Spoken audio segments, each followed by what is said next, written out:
السلام علیکم ناظرین، میں محمد اسلم حسین سیاست کی خبروں میں آپ سب کا استقبال کرتا ہوں۔ Arrow spaces, dairy, I T, pharma, auto mobile یا دیگر شعبے ہوں، تلنگانہ نے 2022 میں بڑے کارپوریٹ اداروں کو سرمایہ کاری کے لیے اپنی طرف راغب کیا ہے، اور ایسا لگتا ہے کہ اس مالی سال کے ختم ہونے سے پہلے بہت کچھ سرمایہ کاری مزید ہوگی۔ اس سال آج تک تلنگانہ میں 19,630 کروڑ روپے کی حیرت انگیز سرمایہ کاری ہوئی ہے، جس سے 70,000 سے زیادہ لوگوں کو روزگار ملا ہے۔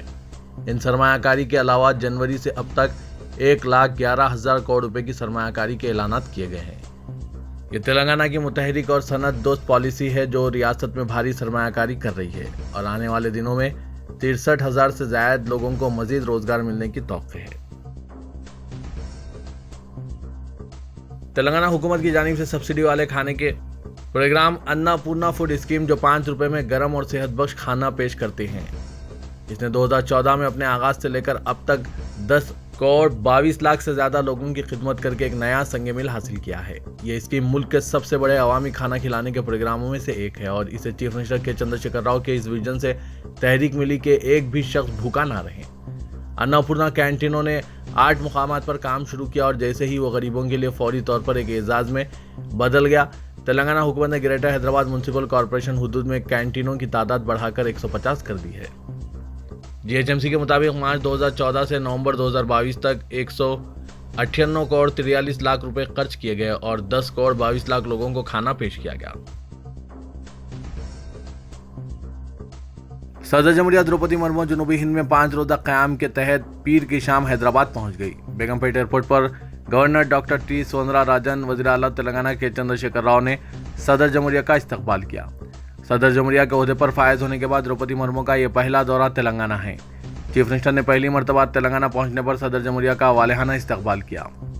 اس موقع پر ریاستی وزراء، ارکان پارلیمنٹ، ارکان کونسل، ارکان اسمبلی، عوامی نمائندوں اور اعلیٰ عہدیداروں کا چیف منسٹر نے صدر جمہوریہ سے تعارف کرایا۔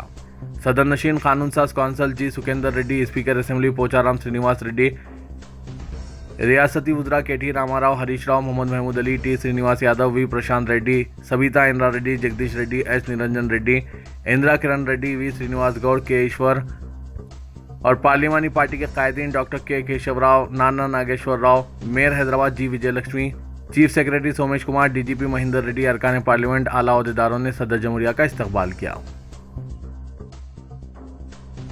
کانگریس رکن اسمبلی جگا ریڈی نے اقلیتوں کو بینک سے مربوط سبسڈی لون کی فراہمی کے لیے 1,500 کروڑ جاری کرنے اور درخواستوں کے ادخال کی تاریخ میں توسیع کا مطالبہ کیا۔ جگا ریڈی نے چیف منسٹر کے چندر شیکھر راؤ کو مکتوب روانہ کرتے ہوئے کہا کہ تلنگانہ میں 17 لاکھ سے زائد اقلیتی نوجوان خود روزگار اسکیم کے تحت قرض کے اہل ہیں۔ تلنگانہ کی تشکیل کے بعد پہلی مرتبہ کارپوریشن کو 2 مرحلوں میں 120 کروڑ روپے منظور کیے گئے۔ انہوں نے کہا کہ ابتدا میں 50 کروڑ کی اجرائی عمل میں آئی، جبکہ 70 کروڑ کی اجرائی کے بارے میں ابھی تک صورتحال غیر واضح ہے۔ انہوں نے کہا کہ 120 کروڑ کی رقم اقلیتوں کے لیے ناکافی ہے۔ اس رقم سے محض چند ہزار درخواست گزاروں کو قرض جاری کیا جا سکتا ہے۔ حیدرآباد میٹرو ریل نے public relation society of India کا باوقار نیشنل ایوارڈ جیت لیا ہے۔ حیدرآباد میٹرو ریل کو یہ ایوارڈ اس کی رنگین و دلکش coffee table book Hyderabad metro rail a pictorial overview کے لیے دیا گیا ہے۔ کل بھوپال میں منعقدہ ایک تقریب میں مدھیہ پردیش کے وزیر کیلاش وشواس سارنگ نے ملاڈی کرشنانند کو یہ ایوارڈ عطا کیا۔ حیدرآباد میٹرو ریل کی 800 صفحات پر مشتمل بک میں حیدرآباد میٹرو ریل کی تمام تفصیلات شامل کی گئی ہے۔ تلنگانہ کے governor doctor T Soundara Rajan اور وزیر اعلیٰ تلنگانہ کے چندر شیکھر راؤ طویل عرصے بعد آج خوشگوار موڈ میں دیکھے گئے اور ایک دوسرے سے بات چیت بھی کی۔ صدر جمہوریہ دروپدی مرمو کے استقبال کے لیے بیگم پیٹ ایئرپورٹ پر دونوں نے ایک دوسرے سے رسمی ملاقات کی اور استقبالیہ اسٹیج پر بھی دونوں ساتھ تھے۔ وزیر کے گزشتہ چند ماہ سے راج بھون اور پرگتی بھون میں کشیدہ ماحول ہے۔ کئی سرکاری بلز منظوری کے بغیر راج بھون میں زیر تصفیہ ہیں۔ گورنر اور وزیر اعلیٰ کا کئی ماہ سے سامنا بھی نہیں ہوا۔ صدر جمہوریہ کے استقبال کے موقع پر دونوں نے رسمی طور پر نمسکار کیا اور گورنر مسکرا رہی تھی، جبکہ چیف منسٹر سنجیدہ تھے۔ صدر جمہوریہ کے ہیلی کاپٹر کے قریب جاتے ہوئے بھی دونوں کو بات چیت کرتے دیکھا گیا۔ استقبال کے لیے موجود ہر کسی کی نظر گورنر اور چیف منسٹر پر تھی۔ ادارے سیاست کے زیر اہتمام محبوب حسین جگر کیریئر گائیڈنس سینٹر واقع احاطہ دفتر سیاست ایبٹس میں تعلیم یافتہ بے روزگار نوجوانوں کو ضامن روزگار کورسز کی تربیت دی جا رہی ہے۔ کورسز میں بالخصوص آٹو کیڈ اور ٹیلی جی ایس ٹی کو شامل کیا گیا ہے۔ خواہش مند امیدوار اس زرعی موقع سے استفادہ کر سکتے ہیں۔ اس کے علاوہ اس سینٹر میں دیگر پیشہ ورانہ کورسز جیسے MS office, DTP، accounting packages, Tally GST، Revit کے علاوہ C programming, Python, web development اور اسپوکن انگلش کی بھی تربیت دی جا رہی ہے۔ اس طرح کے ادارے ہاضہ سے ہر ماہ کئی طلباء و طالبات تربیت حاصل کر کے ملک و بیرون ملک معقول مشاعروں پر برسر روزگار ہیں۔ مزید تفصیلات کے لیے ادارے سیاست سے رابط یا پھر 9652813994 9393876978 پر ربط پیدا کر تفصیلات حاصل کر سکتے ہیں۔ جو کام خلوص نیت سے کیا جاتا ہے، اللہ تعالیٰ اس کو نہ صرف کامیاب بناتے ہیں بلکہ اس کے انجام دینے والوں کے دنیا و آخرت میں درجات بلند کرتے ہیں۔ خاص طور پر یتیموں، بیواؤں، معذورین، کمزوروں، غریبوں، بیماروں، ضرورت مندوں اور فرقہ وارانہ فسادات کے متاثرین کی ہر لحاظ سے جو مدد کرتے ہیں، اللہ تعالیٰ ان کے عمر میں اضافہ کر کے اپنے بندوں پر عزت و احترام اور وقار کی بارشیں برساتا ہے۔ اللہ کے ایسے ہی بندوں میں جناب ذوالفقار حسین مرحوم شامل تھے، جنہوں نے تڑپتے انسانوں کے لیے 1982 میں تاریخی شہر اورنگ آباد میں فیض عام ٹرسٹ کے نام سے ایک پودا لگایا تھا، جو آج ایک ایسے تناور اور گھنے درخت میں تبدیل ہو گیا جس کے فیض سے ہزاروں نہیں بلکہ لاکھوں ضرورت مند فیضیاب ہو رہے ہیں۔ فیض عام ٹرسٹ کے کاروان کو آگے بڑھانے میں سیکریٹری جناب افتخار حسین کا اہم کردار ہے۔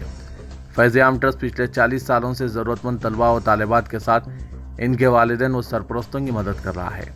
چنانچہ سالار جنگ میوزیم کے ویسٹرن بلاک آڈیٹوریم میں فیض عام ٹرسٹ کی 40ویں سالگرہ شایان نشان منائی گئی۔ تقریب میں حیدرآباد اور اورنگ آباد کی ہمدرد خدا ترس اہم شخصیتوں کی ایک کہکشاں موجود تھی۔ سیکریٹری فیض عام ٹرسٹ افتخار حسین کو زبردست خراج تحسین پیش کیا گیا اور شرکاء نے تالیوں کی گونج میں خدمات کی ستائش کی۔ رکن پارلیمنٹ حیدرآباد اور صدر مجلس اسدالدین اویسی نے متھرا کی سول کورٹ کی جانب سے شاہی عیدگاہ کی اراضی کا سروے کرنے کے فیصلے کو غلط قرار دیا اور کہا کہ درخواست گزاروں کے پاس دعوے کے لیے کوئی ثبوت، ٹائٹل یا دستاویز نہیں ہے۔ قانونی ماہرین کے مطابق سروے کا جو حکم دیا گیا ہے وہ آخری پناہ گاہ ہے۔ سول کورٹ نے اس طرح کا فیصلہ صادر کر کے پلیسز آف ورشپ ایکٹ 1951 کو پس و پش ڈالتے ہوئے اس قانون کی خلاف ورزی کی ہے۔ اسدالدین اویسی صدر مجلس نے آج دارالسلام میں صحافیوں کی جانب سے شاہی عیدگاہ متھرا کا سروے کرنے عدالت کے فیصلے سے متعلق سوالات کے جواب میں یہ بات بتائی۔ ریاست میں سنسنی پھیلانے والے BRS کے ارکان اسمبلی کی خریداری کے معاملے کی تحقیقات CBI کے حوالے کرنے کی تلنگانہ ہائی کورٹ نے ہدایت جاری کی۔ ریاستی حکومت کی جانب سے تشکیل دی گئی خصوصی تحقیقاتی ٹیم یعنی SIT کی تحقیقات پر بھروسہ نہ ہونے کا دعویٰ کرتے ہوئے BJP اور ملزمین کی جانب سے داخل درخواستوں کی سماعت کرتے ہوئے ہائی کورٹ نے یہ ہدایت دی ہے۔ اس معاملے کے دلائل کی ہائی کورٹ نے سماعت کی تھی اور پیر کو عدالت نے یہ فیصلہ سنایا۔ عدالت نے BJP کی درخواست کو مسترد کرتے ہوئے واضح کیا کہ دیگر ملزمین رام چندر بھارتی اور نند کمار کی درخواستوں پر غور کرتے ہوئے اس کیس کی تحقیقات CBI کے حوالے کی جا رہی ہے۔ ریاست کرناٹک کا محکمہ صحت پریشان ہے کیونکہ ہائی رسک یعنی بڑے جوخم والے ممالک سے آنے والے 12 مسافرین بنگلورو کے انٹرنیشنل ایئرپورٹ پر کووڈ پازیٹیو پائے گئے۔ حکام کے موجب چین سے آئے 47 سالہ شخص بنگلورو میں کووڈ پازیٹیو پایا گیا۔ دیگر 11 مسافرین ہائی رسک والے ممالک سے آئے تھے۔ ان میں 4 کو خانگی دواخانے میں کوارنٹائن کر دیا گیا اور ماباقی کو ہوم کوارنٹائن کیا گیا۔ سبھی نمونے جینیوم سیکوینسنگ کے لیے نیشنل انسٹی ٹیوٹ آف وائرولوجی بھیج دیے گئے ہیں۔ رپورٹ آج آنے کی توقع ہے۔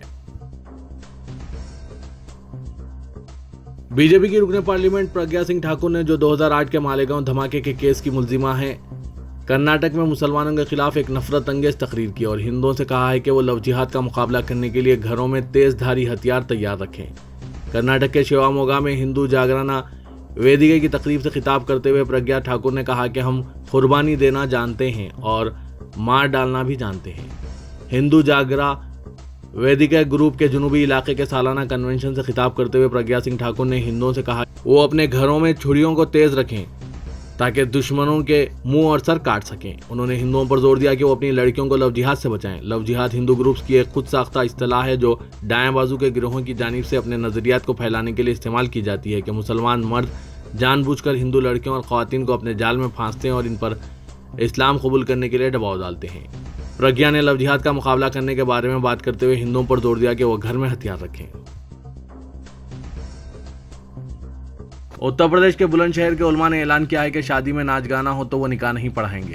قاضی شہر مولانا عارف قاسمی نے علماء کے اجلاس سے خطاب کرتے ہوئے کہا کہ شادی میں DJ ناچ گانا ہو تو ہم نکاح پڑھانے والے نہیں ہیں۔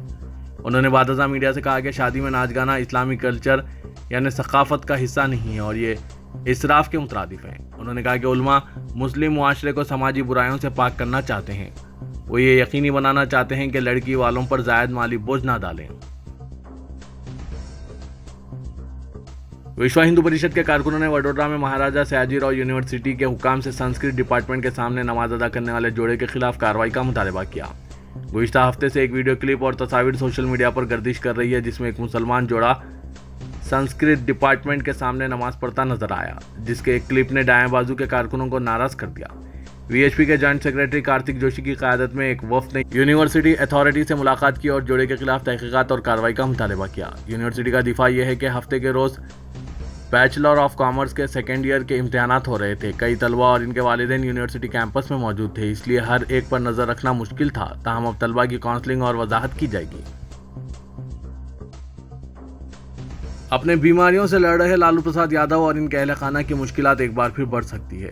سی بی آئی نے برسوں سے زیر التوا IRCTC کیس کو دوبارہ کھول دیا ہے۔ لالو یادو کے علاوہ ان کے بیٹے اور بہار کے نائب وزیر اعلیٰ تیجسوی یادو اور 2 بیٹیاں چندا یادو اور راگنی یادو بھی اس کیس میں ملزم ہیں۔ سی بی آئی ذرائع کے مطابق یہ ریلوے پروجیکٹوں کے الاٹمنٹ میں بدعنوانی سے متعلق معاملہ ہے۔ لالو پرساد یادو UPA کے پہلے دور میں ریلوے کے وزیر تھے۔ ان پر اس دوران ریلوے منصوبوں کے الاٹمنٹ میں بدعنوانی کا الزام ہے۔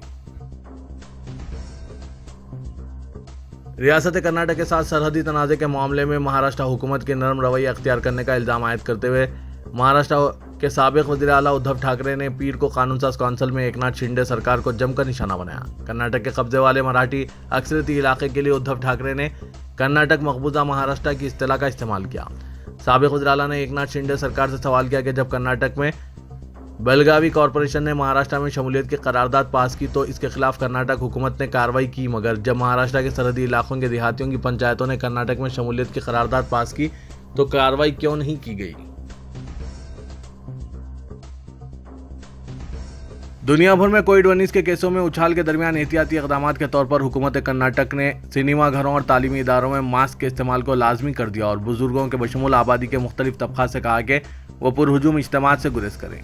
تمام بارز، ریسٹورنٹس اور پبس میں کووڈ ٹیکہ اندازی کے 2 ڈوزز کو بھی لازمی کر دیا گیا، جو نئے سال کے موقع پر صرف اتنے ہی افراد کو مدعو کر سکتے ہیں جتنی نشستیں ہوں گی۔ یہ بھی کہا گیا کہ نئے سال کی تقاریب 1 جنوری کو رات 1 بجے ختم ہو جانی چاہیے۔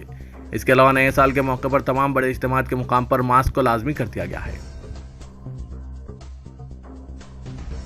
وزیراعظم نریندر مودی نے کہا کہ ملک کو کامیابی کی بلندیوں پر لے جانے کے لیے ہندوستان کو ماضی کے تنگ نظر خیالات سے چھٹکارا حاصل کرنا چاہیے۔ پہلے ویر بال دیوس کے موقع پر خطاب کرتے ہوئے وزیراعظم نے گرو گوبند سنگھ کے صاحبزادے زوراور سنگھ اور فتح سنگھ کو خراج عقیدت پیش کیا، جنہوں نے اپنے مذہب کا تحفظ کرتے ہوئے جانیں قربان کی تھی۔ مودی نے کہا کہ ایک طرف دہشت گردی تھی اور دوسری طرف روحانیت، ایک طرف فرقیانہ تشدد تھا اور دوسری طرف آزادی، ایک طرف لاکھوں کی طاقت تھی اور دوسری طرف ویر صاحبزادے تھے جو کہ جھکے نہیں۔ انہوں نے کہا کہ اورنگزیب اور ان کے لوگ چاہتے تھے کہ گرو گوبند سنگھ کے بچوں کا تلوار کے زور پر مذہب تبدیل کیا جائے اور اسی وجہ سے ان 2 معصوم بچوں کو ہلاک کرنے کا فیصلہ کیا گیا۔ مودی نے کہا کہ آپ اس دور کا تصور کیجئے جب اورنگزیب کی دہشت اور ہندوستان کو بدلنے کے ان کے منصوبوں کے خلاف گرو گوبند سنگھ چٹان کی طرح ڈٹ گئے تھے۔ کوئی اگر تاریخ جانتے ہیں تو وزیراعظم نریندر مودی کے اس بیان پر اپنی رائے ضرور پیش کریں، ہمیں کمنٹ کے ذریعے اس سے ضرور واقف کروائیں۔ امریکہ اور جاپان میں شدید برف باری سے 51 افراد ہلاک اور درجنوں زخمی ہوئے ہیں، جبکہ لوڈ شیڈنگ سے ہزاروں گھروں کی بجلی بھی منقطع ہو گئی ہے۔ امریکہ میں نیو یارک کا دوسرا بڑا شہر بفلو اس وقت ایک بحرانی صورتحال سے دوچار ہے، جہاں برفانی طوفان سے شہر کو اپنی لپیٹ میں لے رکھا ہے اور 34 افراد ہلاک ہو چکے ہیں۔ بفلو میں 8 فٹ یعنی 2 میٹر برف پڑی ہے اور بجلی کی بندش ہے۔ ان حالات میں ریسکیو کا عملہ زیادہ متاثرہ علاقوں تک پہنچنے سے قاصر ہے۔ رہائشی نیو یارک کے گورنر کیٹھی ہوچل کا کہنا ہے کہ یہ ایسا ہے کہ جیسے کسی جنگی علاقے میں جانا۔ انہوں نے صحافیوں کو بتایا کہ رہائشی اب بھی انتہائی خطرناک جان لیوا صورتحال سے دوچار ہیں۔